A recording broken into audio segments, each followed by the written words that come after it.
विद्यार्थियों नमस्कार। इस वीडियो लेक्चर के माध्यम से हम जिस पेपर को डिस्कस करने वाले वह पेपर दिनांक 27 फरवरी 2025 का पेपर का सॉल्यूशन है। यह पेपर हाई स्कूल मुख्य परीक्षा वर्ष 2024-25 की परीक्षा का पेपर है। विद्यार्थियों यह पेपर हिंदी भाषा का पेपर है और जब हिंदी लैंग्वेज के पेपर को हम लोग डिस्कस कर रहे हैं तो इस पेपर का सॉल्यूशन इस वीडियो लेक्चर के माध्यम से हम देखने वाले हैं। यह पेपर एमपी बोर्ड यानी माध्यमिक शिक्षा मंडल भोपाल के अंतर्गत आने वाले विद्यालयों के अंदर हुआ है, बोर्ड परीक्षा का पेपर है। तो विद्यार्थियों इस पेपर के सॉल्यूशन की ओर हम लोग चल रहे हैं, तो अब लास्ट तक आप हमारे साथ बने रहिएगा। इसमें सबसे पहले हम मल्टीपल चॉइस क्वेश्चन को डिस्कस करते हैं, उसके बाद कुछ क्वेश्चन को भी डिस्कस करने वाले हैं। तो विद्यार्थियों चलते हैं हम इस पेपर के सॉल्यूशन की ओर। तो विद्यार्थियों यहाँ पर आपको पेपर दिखाई दे रहा है, इसमें आपने इंस्ट्रक्शंस को पढ़ लिया होगा और पहला प्रश्न आपको स्क्रीन पर दिखाई दे रहा है कि परशुराम रिक्त स्थानों के सही विकल्प का चयन कीजिए। उसमें परशुराम ने वध किया था तो सहस्त्रबाहु का वध किया था। किसका? सहस्त्रबाहु का। प्रश्न क्रमांक 2 दिखाई दे रहा है, इसमें कामायनी क्या है? एक महाकाव्य। क्या है? एक महाकाव्य है। रस के कितने भेद होते हैं विद्यार्थियों? 10 भेद होते हैं।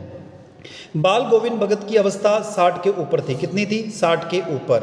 जिजीविषा का मतलब होता है जीने की इच्छा। क्या हो जाएगा? जीने की इच्छा। मैं क्यों लिखता हूं? पाठ अज्ञेय का है। किसका है? अज्ञेय का है।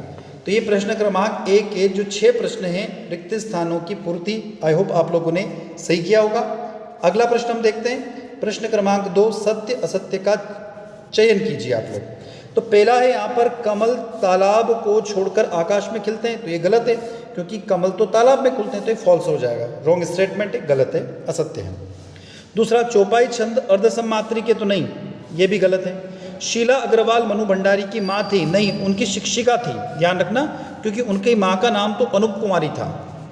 नेक्स्ट, बिस्मिल्लाह खां को शहनाई वादन के लिए भारत रत्न मिला, तो बिल्कुल ये स्टेटमेंट करेक्ट है।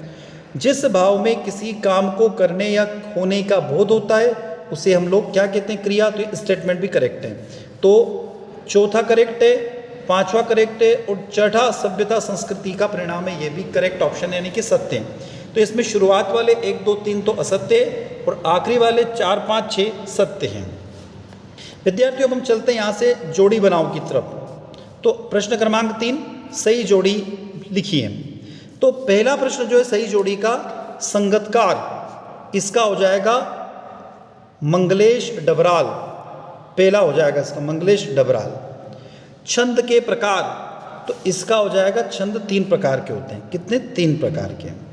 अगला तीसरा प्रश्न, बिस्मिल्लाह खां शहनाई वादक है। कौन है? शहनाई वादक है, याद रखना, बिस्मिल्लाह खां शहनाई वादक है। गले का हार बहुत प्यारा, हम बोलते हैं ना वो व्यक्ति हमारे गले का हार है, मतलब बहुत प्यारा है। संधि के प्रकार, साथियों इसमें थोड़ा सा एक बार करेक्ट कर लीजिएगा, मैं करेक्ट करवा रहा हूं आपको। संगतकार तो हो जाएगा मंगलेश डबराल, पहले का 5वां। दूसरा छंद के प्रकार, ये 2 है। कितने? 2 है। बिस्मिल्लाह खां शहनाई वादक हो जाएगा। गले का हार होना बहुत प्यारा। संधि 3 प्रकार की होती है, ध्यान रखना, संधि 3 प्रकार की होती है, इसको करेक्ट कर लीजिएगा। और उसके बाद वालम खीरा, बालम खीरा, इसका करेक्ट आंसर लखनऊ हो जाएगा।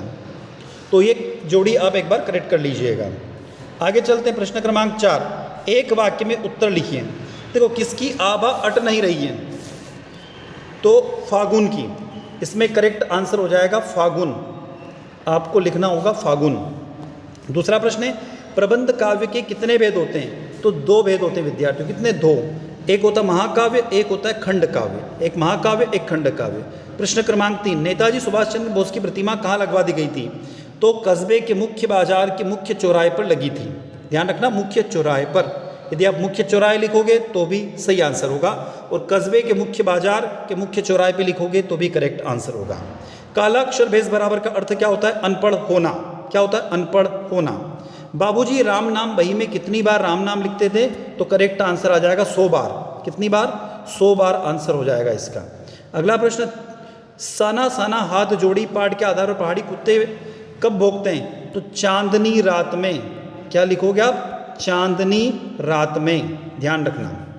अगला प्रश्न, प्रश्न क्रमांक 5, सही विकल्प का चयन कीजिए। वात्सल्य के श्रेष्ठ कवि माने जाते हैं तो इसका करेक्ट आंसर हो जाएगा यहाँ पर, ध्यान रखिएगा, सूरदास। कौन है? सूरदास। हवा की थिरकन का सिमटा हुआ संकोच माना जाता है फसल को। किसको? फसल को। वीर रस का स्थायी भाव उत्साह है। क्या है विद्यार्थियों? उत्साह है, ध्यान रखिएगा। आगे चलते हैं। हालदार साहब को कंपनी में काम से कस्बे से गुजरना पड़ता था, तो हर 15वें दिन, ध्यान रखना, हर 15वें दिन हो जाएगा इसका आंसर, हर 15वें दिन। वाच्य के प्रकार कितने होते हैं? तो ध्यान रखना यहाँ पर 3 प्रकार होते हैं। कितने? 3 होते हैं। मधु कांकरिया की शैली का नाम क्या था? तो प्रियवंदा। क्या था? प्रियवंदा। आगे चलते कुछ प्रश्न उठे देते हैं। यहाँ पर प्रश्न क्रमांक 6 आया था, राम लक्ष्मण परशुराम संवाद पाठ के आधार पर राम के स्वभाव की 2 विशेषताएं लिखिए। तो संगतकार के किन किन रूपों में मुख्य गायक गायिकाओं को मदद करते हैं? खंड काव्य किसे कहते हैं? अतिशयोक्ति अलंकार की परिभाषा। हास्य रस के बारे में आपने लिखा ही होगा। दोहा छंद के उदाहरण भी है। आत्मकथा और जीवनी में अंतर, और कहानी और उपन्यास में कोई 2 अंतर। लेखिका मनु भंडारी जो कि भानपुरा की रहने वाली थी, उनकी रसोई मडियार खाना क्यों कहते हैं? मूर्ति पर लगा सरखंडे का चश्मा क्या उम्मीद तक जगाता है? अगला प्रश्न क्रमांक 11 भी बड़ा सरल था।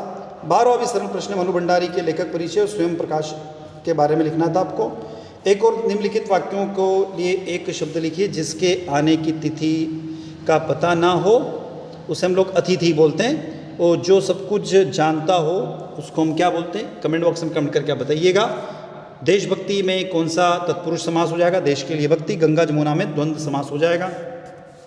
14वां प्रश्न, कभी श्वेत कभी रंगीन पताकाओं को बनाना किन किन अलग अवसरों और संकेत करता है? भोलेनाथ और उनके साथियों के खेल खेलने की सामग्री और खेल खेलने की सामग्री भिन्न प्रकार लिखिएगा। प्रश्न क्रमांक 15 भी बड़ा सरल है। 16 भी प्रश्न सरल है। सूरदास और जयशंकर प्रसाद के बारे में आपने लिखा होगा।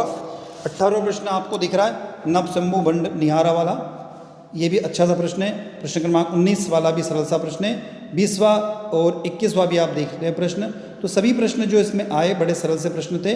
और लास्ट में आपने पर्यावरण प्रदूषण, वर्तमान समय, विज्ञान का महत्व, जीवन में खेलों का महत्व, इनमें से किसी एक पर कुछ न कुछ आर्टिकल लिखा होगा, निबंध लिखा होगा। तो विद्यार्थियों, इसी के साथ मैं डॉक्टर दीपेंद्र कुमार शर्मा आपसे विदा लेता हूँ। नए वीडियो लेक्चर के साथ, नए सॉल्यूशन के साथ पुनः आपसे मुलाकात होगी। जय हिंद, जय भारत।